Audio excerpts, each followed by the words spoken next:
پینے کے لیے من و سلوا جیسے اعلیٰ خوراک ان کو بغیر کسی کوشش اور محنت کے ملتا رہا۔ اس آیت کریمہ کے اندر مسلمانوں کو بھی بہت بڑا درس عبرت ہے کہ یہود نے اس بات کی پرواہ نہیں کی کہ غلامی کی زندگی کے اندر حلوہ اور مرغیاں اور مچھلیاں کھانے سے آزادی کی زندگی میں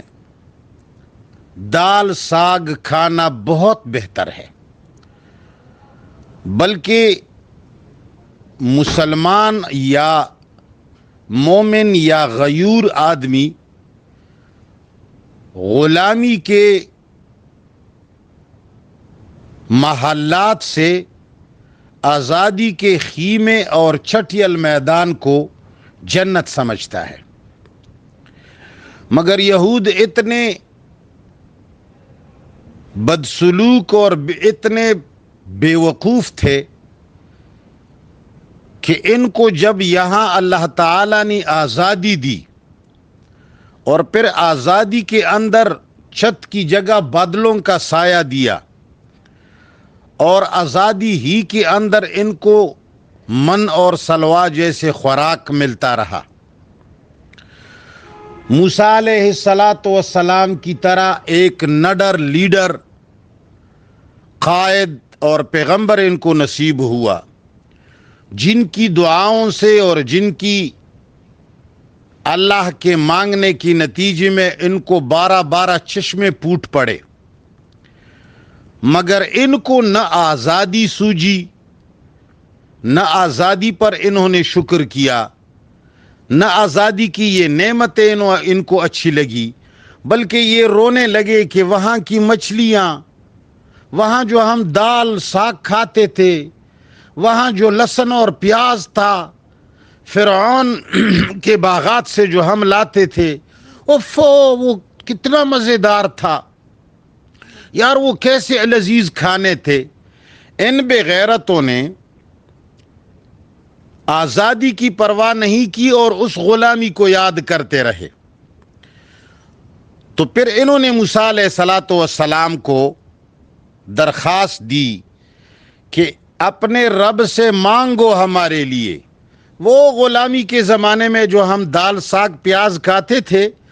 یار یہ گوشت روزانہ کون کھا سکتا ہے، یہ من اور سلوا روزانہ کون کھا سکتا ہے، جس طرح کہ آج کل کا بے غیرت مسلمان بھی،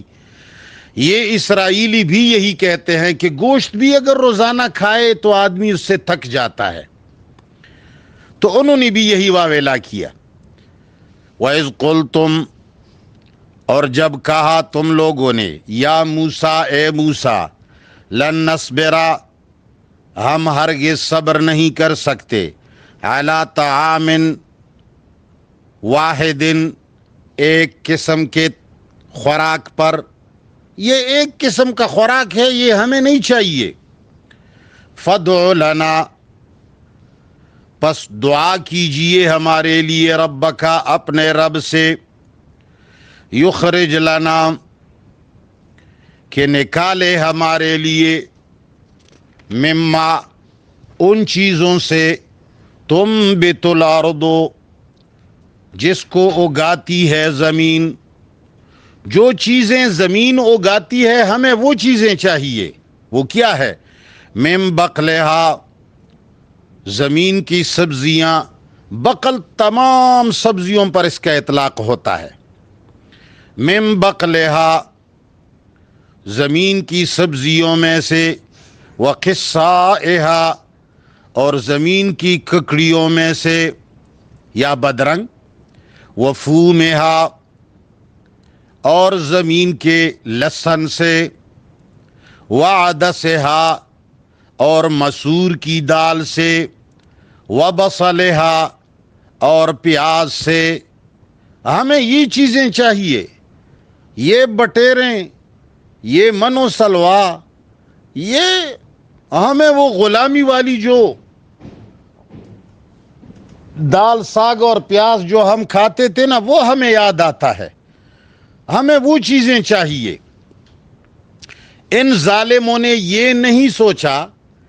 کہ آزادی کے زمانے میں سوکھا کھانا بھی بہتر ہوتا ہے. غلامی کے پلاؤں سے آزادی کا دال اور ساگ بھی بہتر ہوتا ہے. آج کل کے مسلمان آپ نہیں دیکھتے؟ آج کل مسلمان غلامی کے بدلے میں وسائل اور اعلیٰ قسم کے کھانے اور پینے وغیرہ کی چیزوں کو اس لیے یہ لوگ مانگتے ہیں کہ یہ اس پر غلامی قبول کرتے ہیں. ان کو اپنے آسائش کے لیے، ان کو اپنے مزوں کے لیے، ان کو جہازوں میں گھومنے کے لیے غلامی قبول ہے، مگر یہ اپنے وسائل کو اور اپنے سہولیات کو ترک نہیں کر سکتے. ہمارے مسلمانوں کے حکمرانوں نے جو یہود اور نصارہ کی غلامی قبول کی ہے، جس طرح کی یہودیوں نے فرعون کی غلامی